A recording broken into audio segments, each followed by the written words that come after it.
کہ امام زمانہ علیہ السلام کی سیرت و اخلاق اور کردار کی پیروی کیسے کریں. ہمیں امام کے اخلاق اور سیرت کو پہلے پتہ تو ہو جبھی تو پیروی کی جائے گی.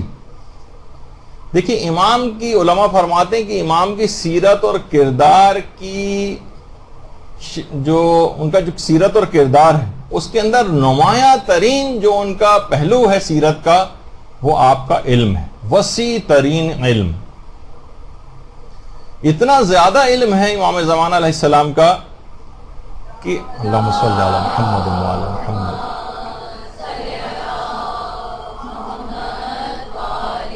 کہ علامہ باقر شریف قرشی یہ فرماتے ہیں کہ انہوں نے روایت بھی لکھی ہے کہ دنیا کے تمام علماء، ڈاکٹرز اور سائنسدان یہ سب امام زمانہ سے آ کر ملاقات کریں گے اور آپ کا امتحان لیں گے.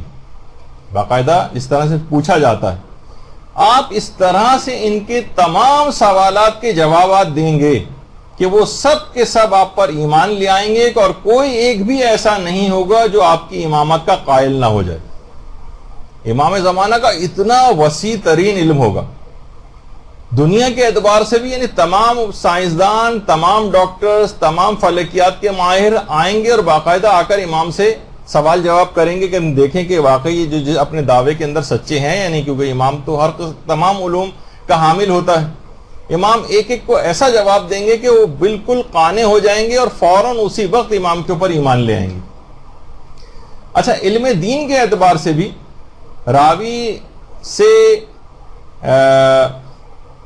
بلکہ راوی نے امام حسین علیہ السلام سے ایک دفعہ پوچھا تھا، اللہم صلی علی محمد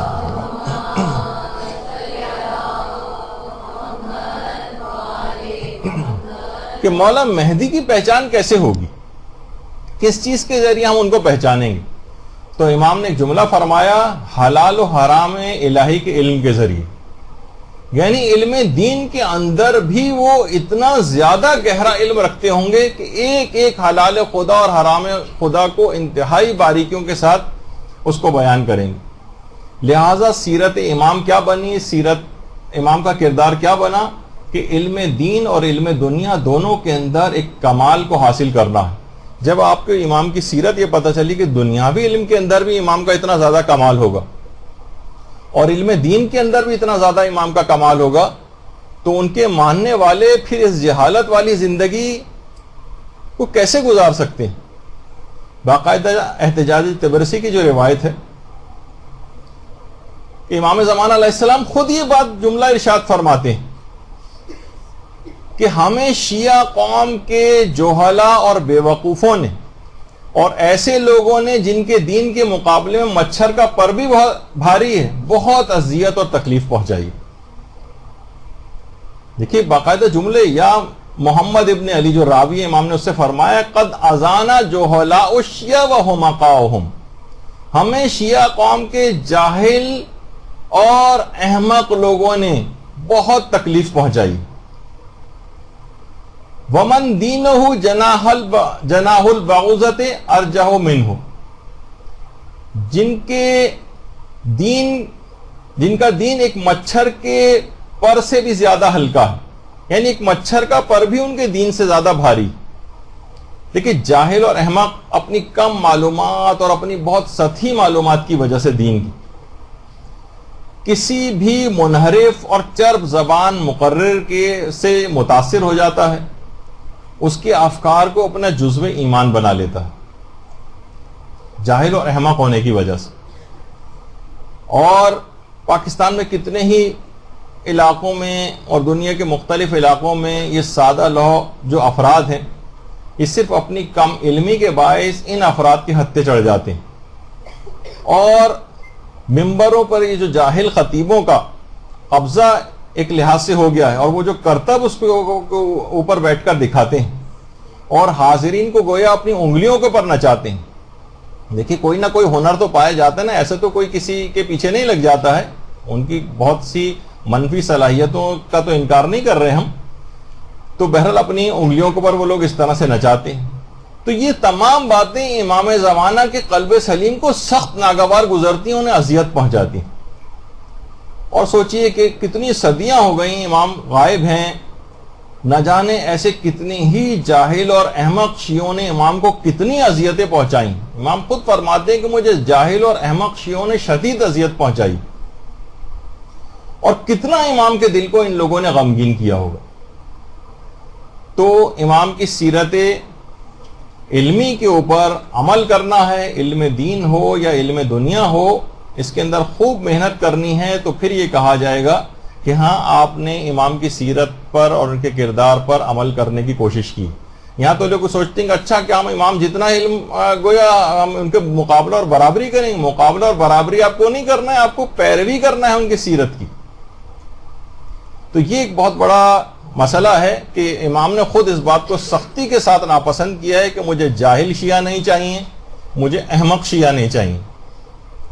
ورنہ یہ کسی بھی چرب زبان مقرر کے پیچھے ہو جائیں گے، اس کے افکار کو قبول کر لیں گے اور اپنے دین کی عمارت کو بالکل منہدم کر دیں گے. اور امام کی جو قربانی ہے ہمارے امام حسین علیہ السلام کی اور پورے خانوادے کی، گویا ایک لحاظ سے وہ جو دین کو بچانے کے لیے کام کیا تھا، تو اپنی حماقت اور جہالت کی وجہ سے اسی دین کو ختم کرنے کے آج کے دور میں بھی در پہ ہیں. تو امام کی سیرت کا تقاضا یہ ہوا کہ علم کے لحاظ سے اپنے آپ کو لازمی طور پر آگے بڑھاتے جانا ہے. اچھا اب دیکھیے کہ یہاں کراچی میں بھی کتنے خواتین کے بھی مدرسے چل رہے ہیں. 15 سال سے یہاں پر بھی خواتین ہمارے یہاں پڑھ رہی ہیں، لیکن اتنی محنت نہیں کر پا رہی ہیں کہ مثلا کچھ مسائل کے اندر ہی کچھ مہارت حاصل کر لیں، خواتین کے مسائل کے اندر مہارت حاصل کر لیں، کچھ خدمت امام جو ہے وہ انجام دے دیں. کتنی عورتوں کی اکثریت ہے وہ نماز و روزے ان کے غلط ہوئے چلے جا رہے ہیں، مسائل کو نہ جاننے کے باعث خراب ہوئے چلے جا رہے ہیں. تو دیکھیے ظہور کے بعد بھی یہی سیرت امام رہے گی، یہی سیرت، یعنی علم کا ایسا فروغ امام آ کر کریں گے. غیبت کے اندر بھی وہ اسی بات کو چاہتے ہیں کہ شیعہ جہالت اور حماقت سے اپنے آپ کو بچائیں اور علم حاصل کریں. اور ظہور کے بعد بھی اسی پہ کارآمد ہوں گے کہ روایات کے اندر یہ ملتا ہے کہ علم و دانش کے 27 جز ہیں، 27 جز ہیں علم کے، دانش کے اور عقل کے. اور اب تک تمام پیغمبروں نے آ کر فقط 2 اجزاء وہ صرف نمایاں کیے ہیں، صرف 2 اجزاء. باقی 25 اجزاء امام زمانہ آ کر خود آشکار کریں گے. اللہم صلی علی محمد و علی محمد.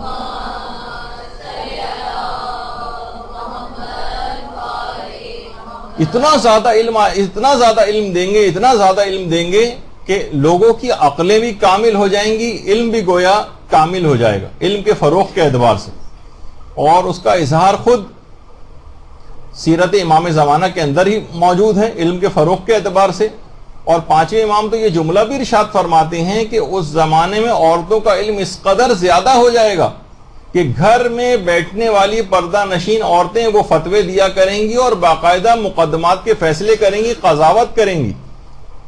روایت کے اندر یہ بات آئی، یعنی کتاب خدا اور سنت پیغمبر سے گھر کی عورتیں علم کے اندر اتنا زیادہ جو ہے وہ آگے بڑھ جائیں گی. تو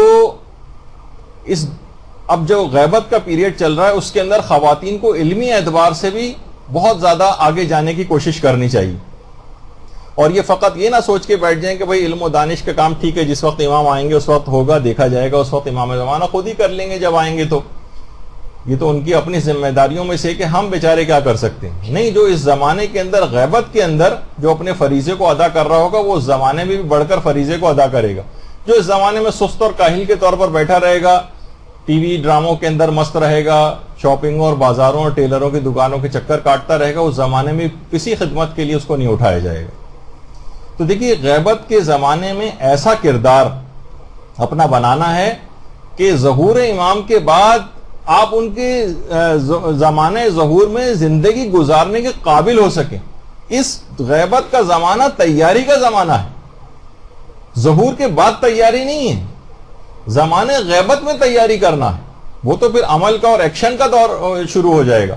اس وقت تھوڑی کہ آپ کو بٹھا کر جو ہے وہ ایک ایک چیز جو ہے وہ ٹھیک ہے اپنے طور پر علم کا فروغ اس لحاظ سے ہوگا، لیکن یہ نہیں کہ اس زمانے میں ان افراد کو ہی اٹھایا جائے گا جو کسی بھی اعتبار سے زمانے غیبت میں کچھ کام کر کے یہاں سے گئے ہوں گے، جو عیش کوشی کی زندگی گزارتے رہے ہوں گے، لاپرواہی کی زندگی گزارتے رہے ہوں گے، انہیں کسی خدمت کے لیے نہیں اٹھایا جائے گا. اور خود امام زمانہ کا علم ایسا کہ امیر المومنین علیہ الصلوۃ والسلام نے امام زمانہ کے متعلق بتایا صلی اللہ علیہ وسلم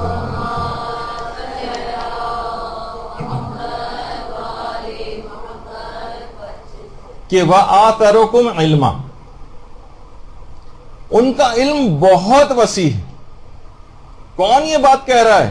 باب مدینۃ العلم، باب مدینۃ العلم امیر المومنین علیہ السلام فرما رہے ہیں کہ امام زمانہ کا علم بہت وسیع ہے۔ جو خود باب مدینۃ العلم اس کے علم کی گواہی دے رہے ہوں تو سوچئے کہ امام زمانہ کا علم کتنا ہوگا۔